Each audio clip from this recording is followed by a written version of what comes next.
600 de kilometri rotunzi, undeva la 590.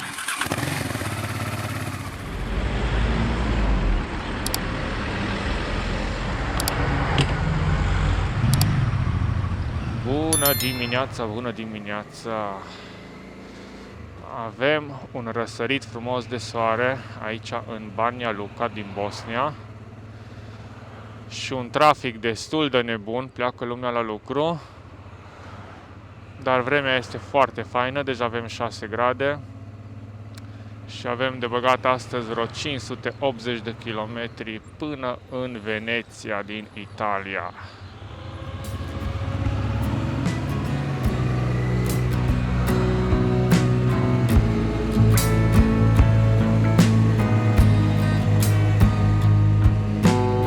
Este ora 7 fix și am început să părăsim valea asta principală.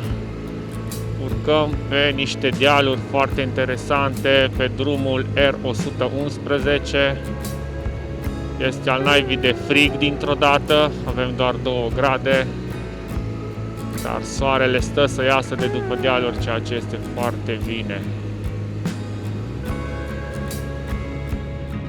Da, acum pe vremea asta de 2-3 grade vedem cât de important este să avem echipată motocicleta cu mânere încălzite și șaua încălzită.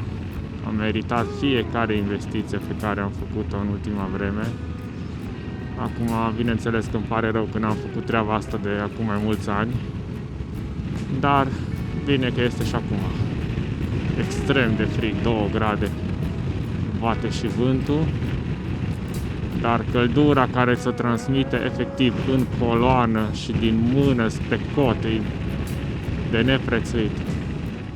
Am intrat acum aici într-o zonă unde totul este înghețat și termometrul ne arată minus 2 grade. Simțim treaba, dar cum ziceam, ne ajută încălzirea.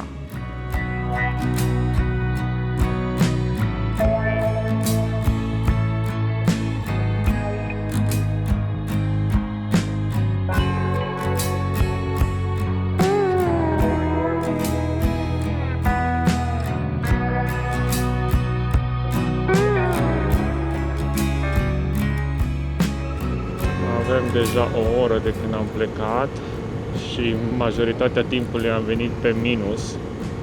Tot minus 2-3 grade avem, dar peisajul, wow, cât e de fain. Totul e înghețat, toată iarba, soarele astea care iasă dintre nori ăștia așa spălăciți. Frumos, frumos.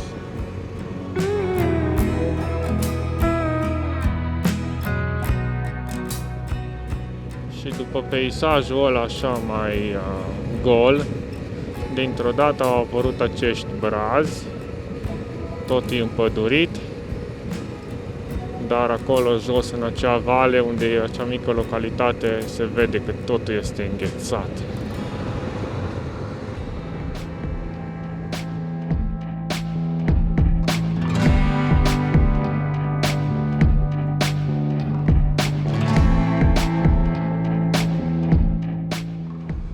Trecem prin atâtea locuri faine, cu peisaje și priveliști din astea chiar înzăpezite și pline de ceață și tot ce vrei, dar din păcate nu avem timpul necesar să ne oprim, să facem poze sau să ridicăm drona. Suntem plecați deja de aproximativ 2 ore și am reușit să facem vreo 100 de kilometri, dar este extrem de frig, venim tot cu 0 grade sau minus, chiar am venit și cu minus 3 destul de mult timp. 2 of them, yes, 2 with cheese. And we want tea, something fruit if you have, and a cappuccino. Uai, sperăm să reușim să ne încălzim un pic de la ceaiul ăsta și un pic de hot dog. Ultimele 2 ore ne-au terminat, mă, deci tot grade negative, tot minus, minus 3, 0, am prins foarte puțin 2-3 grade și iar o scăzut. Tot drumul înghețat.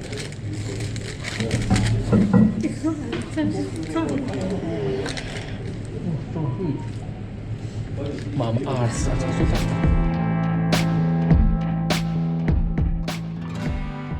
Mi-a prins foarte bine acea pauză de ceai și de hot dog.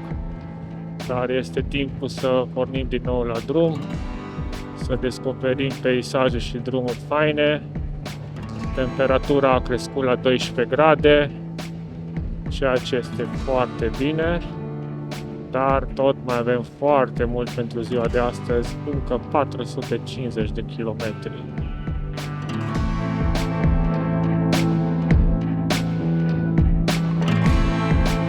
Acum trecem prin centrul Bihațului. Aici am mai fost și anul trecut. A fost foarte frumos. Mai avem 15 km până la graniță, ieșim din Bosnia și intrăm din nou în Croația. Am ajuns la granița dintre Bosnia și Croația și avem câteva mașini în față, cred că vreo 15-16. Dar numai bine că ne mai întindem un pic picioarele și facem o mică pauză. Thank you.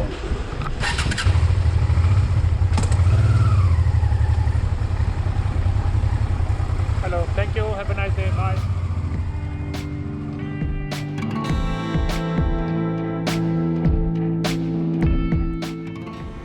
Și am ajuns oficial în Croația, iar de acum încolo nu o să mai avem alte treceri de frontieră până ce revenim acasă, pentru că totul este în Schengen.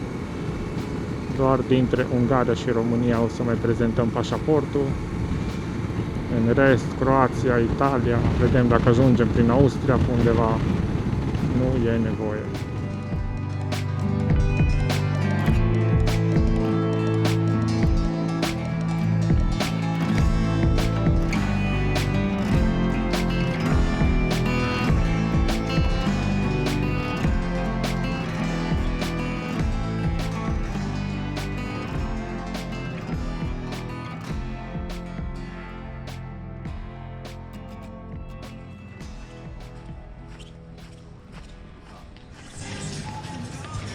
I am in search of food.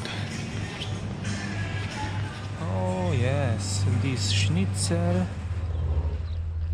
Ce am găsit la Plodin aici? Sunt niște cartofi, sunt niște grătărele. E perfect. Încă nu suntem nici la jumătatea zilei.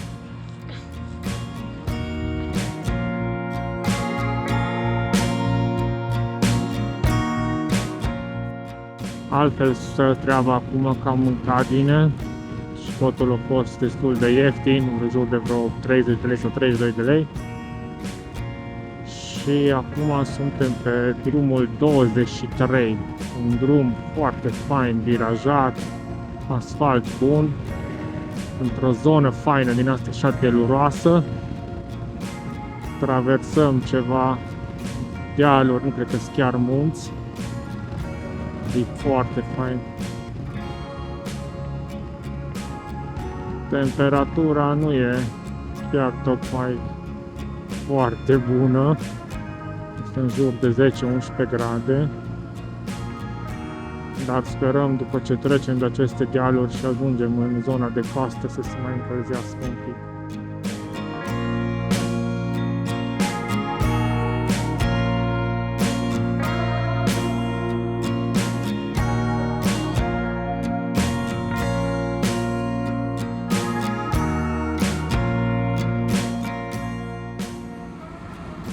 Am ajuns în Senj, în Croația, aici jos pe coasta Adriatică, și o să avem primul contact cu marea, dar acest drum 23 care duce peste munți, peste dealuri până aici, foarte, foarte fain.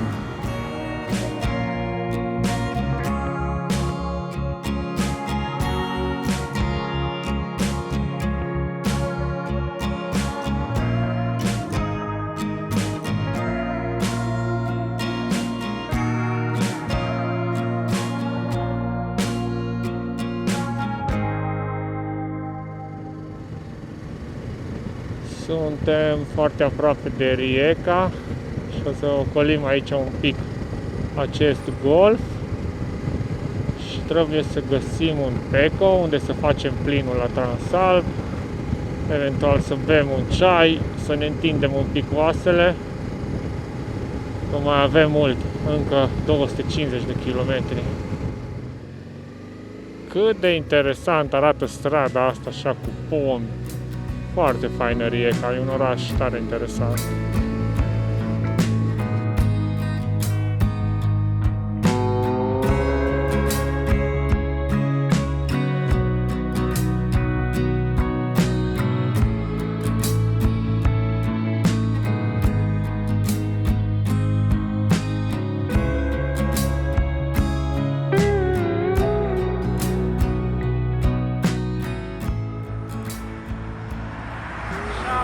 Faceți gălăgie! Bun, am oprit aici în Peco, suntem în Rijeka și mai avem 230 de kilometri, enorm pas, dar o să-i facem noi cumva, ajungem pe diseară la camping, la bungalow, la căbănuță, la ce îți da măsii ok. Bun, hai să continuăm.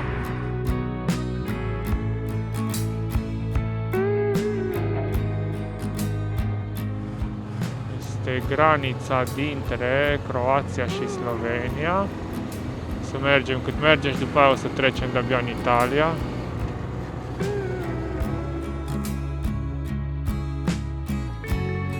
Welcome to Slovenia!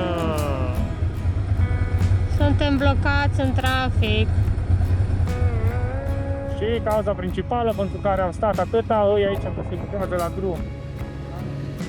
Și am ajuns la granița dintre Slovenia și Italia. Mai avem 170 de kilometri.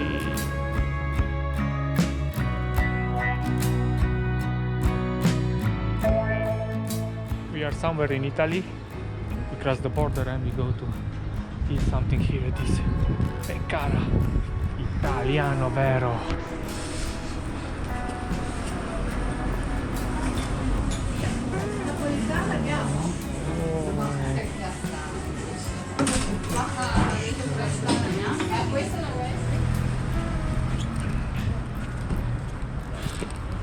Some croissant and strudel with apple.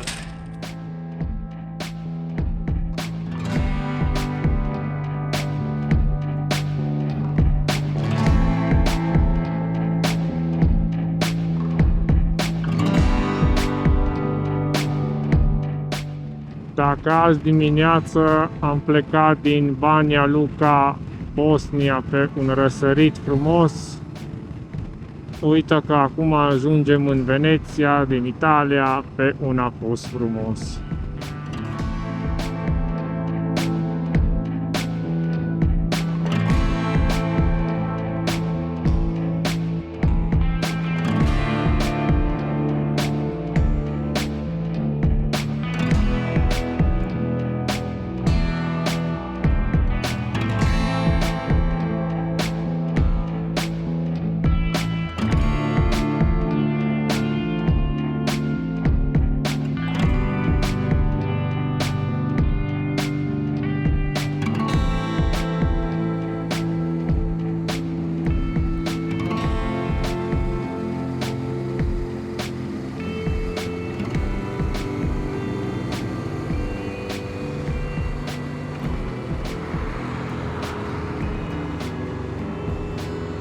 And this is our camping.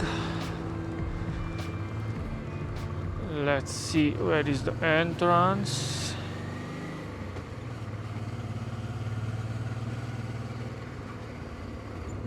This is the gate, reception, park.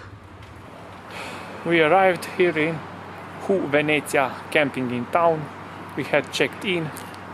We had buy the pizza and we go to our cottage. We must find it. We have here our map and we have this little path to follow. Let's go.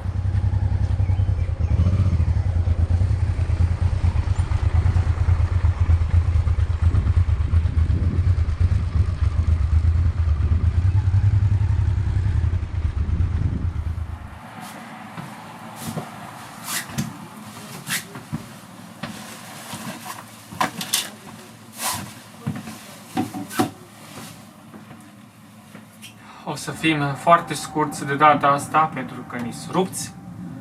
Scurt pe 2, din nou 4 țări, Bosnia, Croația, Slovenia și Italia. 600 de kilometri rotunzi, undeva la 590.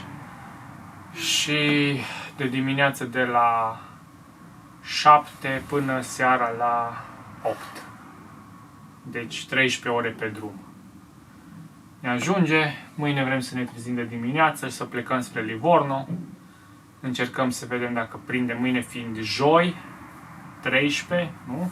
nu, mâine fiind miercuri, 12 aprilie. Așa, încercăm să prindem feriul, adică trebuie să găsim și bilet și să-l luăm, să-l prindem, să putem urca pe ferie, să plecăm. Dacă nu, măcar câștigăm o zi și avem mai de relaxare.